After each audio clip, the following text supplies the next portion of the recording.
ఈరోజు పార్లమెంటు ఎన్నికల ఫలితాలు వెల్లడించిన తర్వాత నన్ను రెండవసారి భారీ మెజార్టీతో గెలిపించినటువంటి నా కరీంనగర్ పార్లమెంట్ నియోజకవర్గ ప్రజలందరికీ కష్టపడి పనిచేస్తున్నటువంటి కార్యకర్తలకు నాయకులకు సహకరించినటువంటి మీ అందరు కూడా పాత్రికేయ మిత్రులకు కానీ ఇవాళ ఉద్యోగులు కానీ కష్టపడి పనిచేసిన ఉద్యోగులు కానీ అన్ని వర్గాల ప్రజలకు ప్రతి ఒక్కరు కూడా హృదయపూర్వక కృతజ్ఞతలు ధన్యవాదాలు.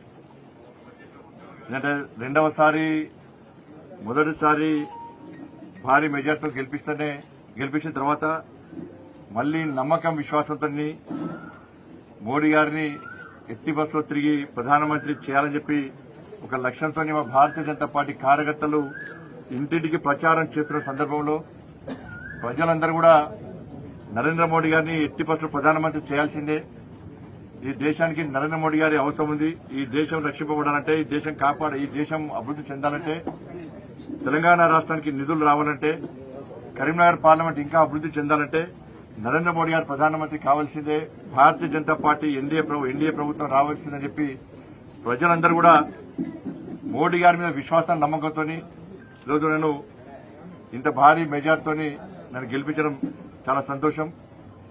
తెలంగాణ రాష్ట్ర వ్యాప్తంగా మోడీ హవా కొనసాగింది. మోడీ గారి పేరు మీద తెలంగాణ రాష్ట్రంలో ఫలితాలు వచ్చినాయి. అందుకే ఇంత పెద్ద ఎత్తున మెజార్టీ కరీంనగర్ ప్రజలు ఇచ్చారు. గతంలో ఉన్నటువంటి రికార్డును బద్దలు కొట్టి అన్ని విషయాల్లో ఇంత పెద్ద మెజార్టీ సాధించడం చాలా సంతోషం.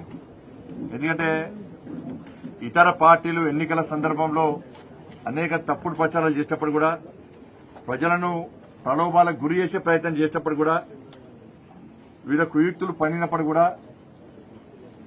అభాండాలు వేసేటప్పుడు కూడా, ఇలా సంజయ్ మావోడు మా స్థానికుడు, మాకు ఏ సమస్య వచ్చినా ఏ కష్టం వచ్చినా ఒక రక్షణ కవచంగా ఉంటాడు కాబట్టి మా ఓన్కి మేము ఓటేస్తాం, కరీంనగర్ కన్నా బిడ్డ అని చెప్పి భావించి ఒక నమ్మకం విశ్వాసంతో ఇవాళ పెద్దలందరూ వాళ్ళ కన్న కొడుకుగా, మా అక్కలు చెల్లెందరూ కూడా వాళ్ళ సోదరునిగా, మా అన్నలందరూ కూడా వాళ్ళ తమ్మునిగా భావించి ఇవాళ ఎవరికి వారు స్వచ్ఛందంగా ఓటింగ్ లో పాల్గొని నరేంద్ర మోడీ గారి యొక్క పువ్వు గుర్తు మీద ఓటేసి నన్ను గెలిపించడం నిజంగా చాలా సంతోషం. ఏ నమ్మకం విశ్వాసంతో నన్ను ఇంత భారీ మెజార్టీతో రెండవసారి గెలిపించారు. తప్పకుండా కరీంనగర్ పార్లమెంటు ప్రజలకు రుణపడి ఉంటారు. ఈ విజయం మొత్తం మా కార్యకర్తలకు అంకితం, ఈ కరీంనగర్ ప్రజలకు అంకితం, నరేంద్ర మోడీ గారికి అంకితం. ప్రతి కార్యకర్త దాదాపు 3 నెలల పాటు 3 నెలల నుంచి ప్రజాహిత యాత్ర పేరుతో గాని ప్రచార సందర్భంగా వాళ్ళన్ని పనులు వదిలిపెట్టుకుని పార్టీ గెలిపే లక్ష్యంగా, నరేంద్ర మోడీ గారిని ప్రధానమంత్రి చేయడమే లక్ష్యంగా కష్టపడి పనిచేసినటువంటి కార్యకర్తలు ఇలా భారతీయ జనతా పార్టీ కార్యకర్తలు. అటువంటి కార్యకర్తలు ఉన్నటువంటి పార్టీకి నేను మొదటిదాకా రాష్ట్ర అధ్యక్షుడు ఉండడం గర్వకారం. నాకు కూడా కరీంనగర్ పార్లమెంట్ ప్రజలు అవన్నీ గుర్తించారు. నేను రాష్ట్ర అధ్యక్షుడిగా ఉన్న సమయంలో నేను పోరాడిన తీరు, ఇలా కరోనా సమయంలో ఈ కరీంనగర్ పార్లమెంట్ ప్రజలకు సేవ చేసే తీరు, ఆదుకున్న తీరు, ఇవాళ 2 సార్లు జైలుకు పోయి దాదాపు అధ్యక్షుడు ఉన్నప్పుడు 109 కేసులు భరించినటువంటి వ్యక్తిగా, పేద ప్రజల కోసం కొట్లాడిన వ్యక్తిగా ఇలా ప్రజలు ఆదరించి అభిమానించి నన్ను గెలిపించారు. కాబట్టి తప్పకుండా రాబోయే రోజుల్లో అదే పందాన్ని కొనసాగిస్తూ ప్రజల పక్షాన ఉంటూ ప్రజల కోసం తప్పకుండా ఫైట్ చేస్తా. ఎందుకంటే శాసనసభ ఎన్నికల సమయంలో భారతీయ జనతా పార్టీ ప్రభుత్వం రావాల్సి ఉండే, బీఆర్ఎస్ పార్టీ మీద కోపంతో ఇవాళ ప్రజలందరూ కూడా 6 గ్యారెంటీలు నమ్మి కాంగ్రెస్ పార్టీని నమ్మి కాంగ్రెస్ పార్టీకి ఓటేశారు. 6 నెలలు గడిచినప్పుడు కూడా కాంగ్రెస్ పార్టీ 6 గ్యారెంటీలు అమలు చేయకుండా ప్రజలను ఇబ్బంది పెట్టిన తరుణంలో కరీంనగర్ పార్లమెంట్ లో భారతీయ జనతా పార్టీకి ఓటేయాలి, 6 గ్యారెంటీలుగా అమలు చేయాలంటే గతంలో రాష్ట్ర అధ్యక్షుడు బండి సంజయ్ అనే వ్యక్తి ఏ విధంగా ఫైట్ చేసిండు, తప్పకుండా ఈ 6 గ్యారెంటీలు అమలు చేయడం తప్పకుండా ఫైట్ చేస్తాడు. దేనికైనా తెగించి కొట్లాడతాడు. మా కోసం కొట్లాడతాడు, పేద ప్రజల కోసం కొట్లాడతాడు, కార్యకర్తలను కాపాడుకుంటాడని చెప్పి ఒక నమ్మకం, విశ్వాసంతో ఇవాళ ప్రజలు వాళ్ళ తీర్పును వెలువరించారు.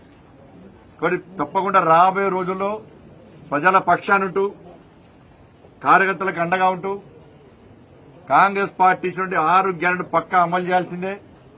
అమలు చేసేవారు కూడా ఇలా ప్రజల పక్షాన పోరాడతాం. దాంతోపాటు కేంద్రంలో నరేంద్ర మోడీ గారి ప్రభుత్వం తిరిగి ఏర్పడబోతున్నది. మూడోసారి నరేంద్ర మోడీ గారు ముచ్చటగా మూడోసారి ప్రధానమంత్రి కాబోతున్నారు. ఈ తెలంగాణ రాష్ట్రంతో పాటు కరీంనగర్ పార్లమెంట్ నియోజకవర్గానికి గతం కంటే ఇంకా మెరుగైన స్థాయిలో ఎక్కువ నిధులు తీసుకొచ్చి ఈ కరీంనగర్ పార్లమెంట్ నియోజకవర్గాన్ని ఇంకా అభివృద్ది చేస్తామని చెప్పి ఈ సందర్భంగా తెలియజేస్తూ, కేసీఆర్ అనే వ్యక్తి కరీంనగర్కి వచ్చి తుర్కోలందరూ ఒక్కటి కావాలి, బండి సంజయ్ని ఓడగొట్టాలి, బండి సంజయ్ గలీజ్ గాడన్న కేసీఆర్ ఎంత గలీజోడో గుర్తించి అలా కేసీఆర్ బీఆర్ఎస్ పార్టీని అడ్రస్ లేకుండా వేసిన పార్టీ ప్రజలు, తెలంగాణ రాష్ట్ర ప్రజలు దాన్ని గుర్తుంచుకోవాలి కేసీఆర్.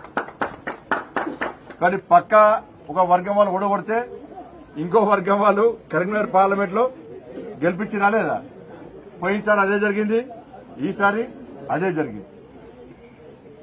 కాబట్టి వాళ్ళు కూడా ఆలోచించాలి. ఆ రెండు పార్టీలు వాళ్ళని ఓట్ బ్యాంక్ అని చూస్తున్న విషయాన్ని వాళ్ళు ఆలోచించాలి. హిందూగాళ్ళు బొందుగా కేసీఆర్ బొందబెట్టి కేసీఆర్ పార్టీని బొందబెట్టారు. కేసీఆర్ రికార్డు బద్దలు కొట్టాం. తెలంగాణ ఉద్యమ సమయంలో కూడా కేసీఆర్ కొట్లాడితే కేసీఆర్ కంటే ఎక్కువ నాకు వచ్చింది వాళ్ళ.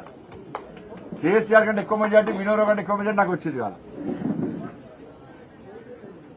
కాబట్టి దమ్మేందో చూపెట్టారు, ఓటు బ్యాంకు దమ్మేందో చూపెట్టారు వాళ్ళు. ఓటు బ్యాంక్ దమ్మేందో చూపెట్టారు కరీంనగర్ నియోజకవర్గంలో.